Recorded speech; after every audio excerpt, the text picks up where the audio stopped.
I'm Manuel Begassis, a PhD student from Paris, and I work on short and long crack growth behavior of welded ferritic stainless steel. In case of fatigue crack, what's the impact of a microstructure?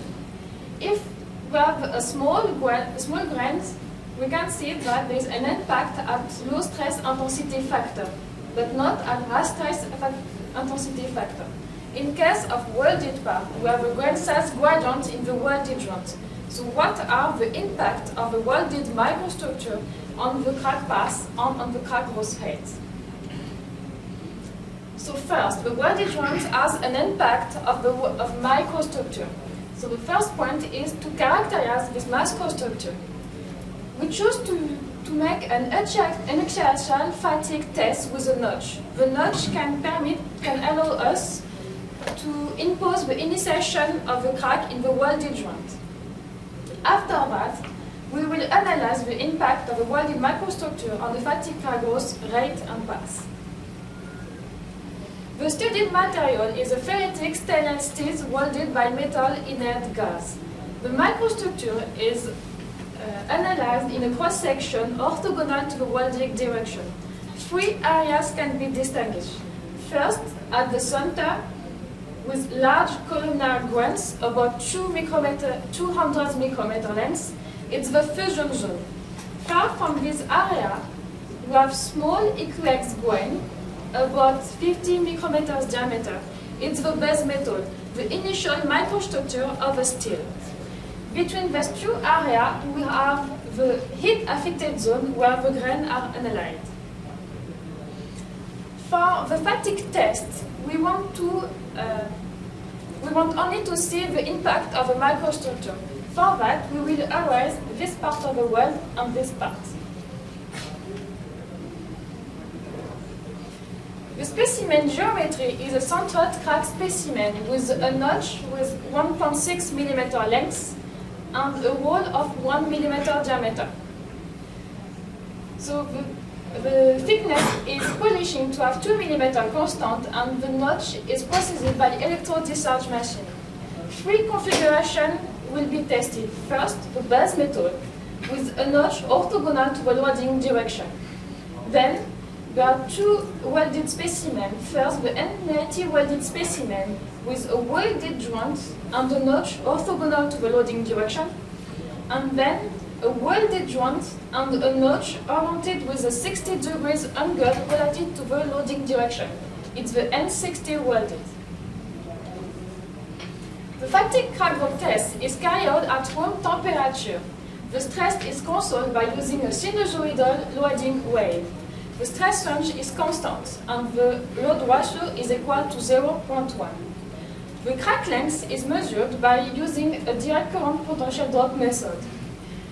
We chose to use a calibration by optical measurement. The crack length A is the average of two measures on each side of the notch from the center of the hole to the crack front. So after the fatigue test, we will analyze the crack path by optic, and then we will analyze with an electron Baxter diffraction to see the influence of the microstructure on the crack path. In the last step, we will analyze the deformation. To do that, we will use the profilometry methods, because measuring the surface profile to determine the roughness can send to us an information about the deformation. So first, about the crack path. This is the base metal, it's our reference. The crack path is very straight and orthogonal to the loading direction. It's a classical case of fracture mechanics. For the N90 welded specimen, the second one, the crack is globally orthogonal to the loading direction, but some local bifurcation occurs in the crack path, for example here or here. For the N60 welded specimen, there is a global bifurcation and some local bifurcation, for example here or here. So we will use the EBSD method and the inverse pole figure to see the microstructure. For the base metal, we recover the small aqueous grain, and the crack seems not to be perturbed by the microstructure. proof, we can say that the crack is in a mixed mode in transgranular and intergranular. For the N90 welded specimen, the crack path is concentrated at the center of a welded joint. If we analyze the inverse pole figure, we can see that the crack behavior is a transgranular thanks to the grain profile and grain orientation. The local bifurcation occurs at grain boundaries. In the case of the N60 welded specimen, the crack behavior is mostly transgranular. For the N60 welded specimen, the crack seems to tend to leave the welded joint and go to the base metal, but doesn't adhere it. If we're interested by inverse pole figure, we can see that the crack path is also transgranular and the local bifurcation occurs at grain boundaries. So then we will use the profilometry methods to see the deformation.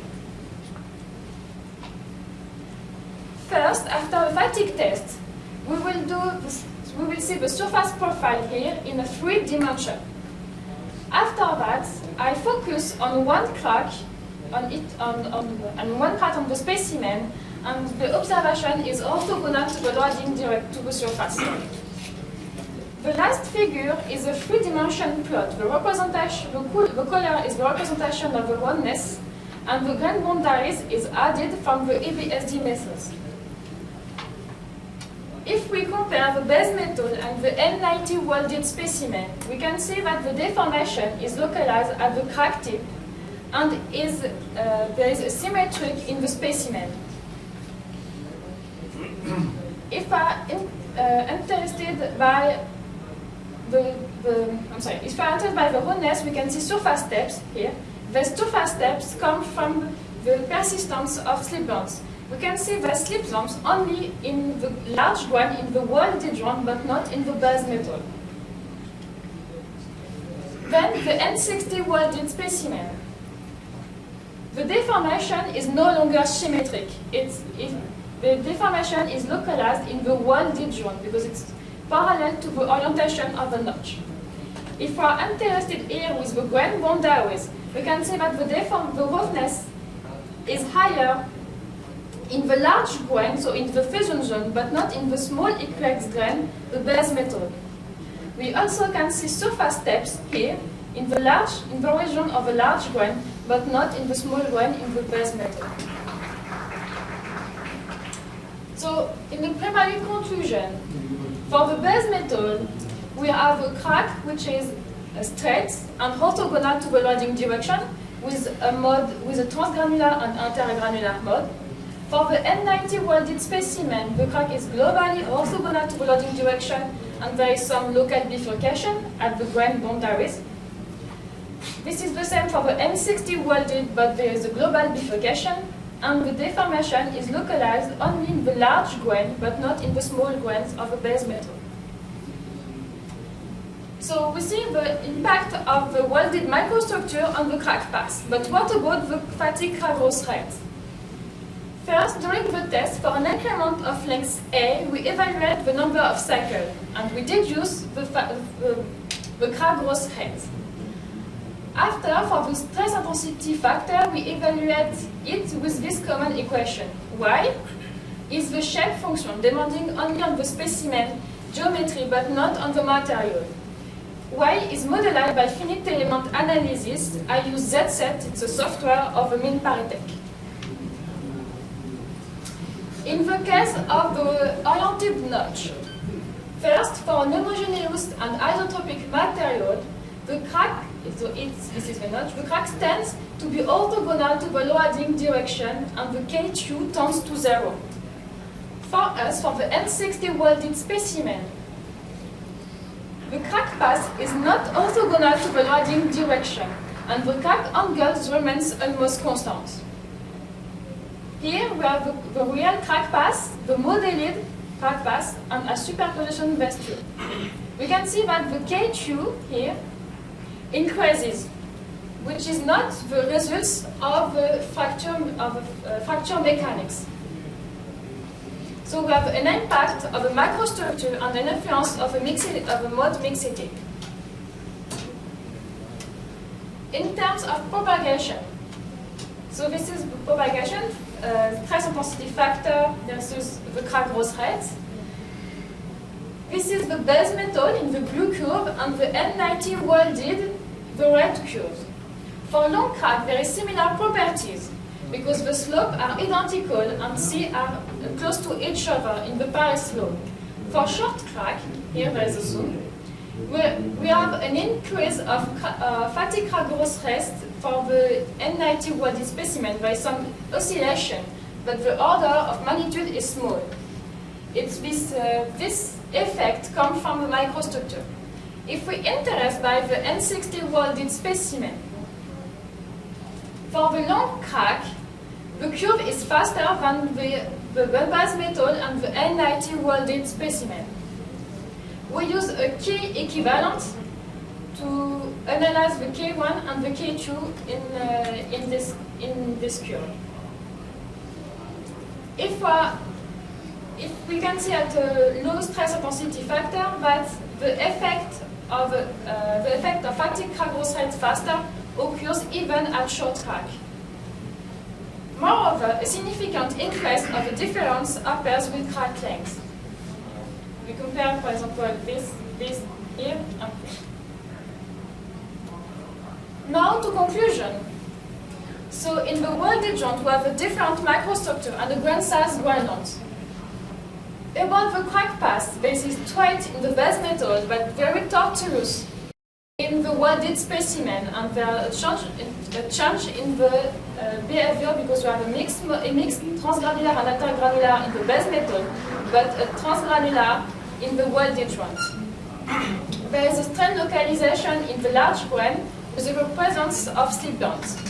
So we have an influence of the welded joint on the crack path. But about the fatigue crack growth rate, we can see that for specimen with a notch orthogonal to the loading direction, there is no effect on the properties, very similar properties. But for the N60 welded, so with a notch oriented, the crack growth rate is very faster than the others. The next step is to analyze a base metal specimen with an oriented notch with a 60 degrees angle to see if we have an effect of a microstructure or just of a mechanics. Thank you for your attention.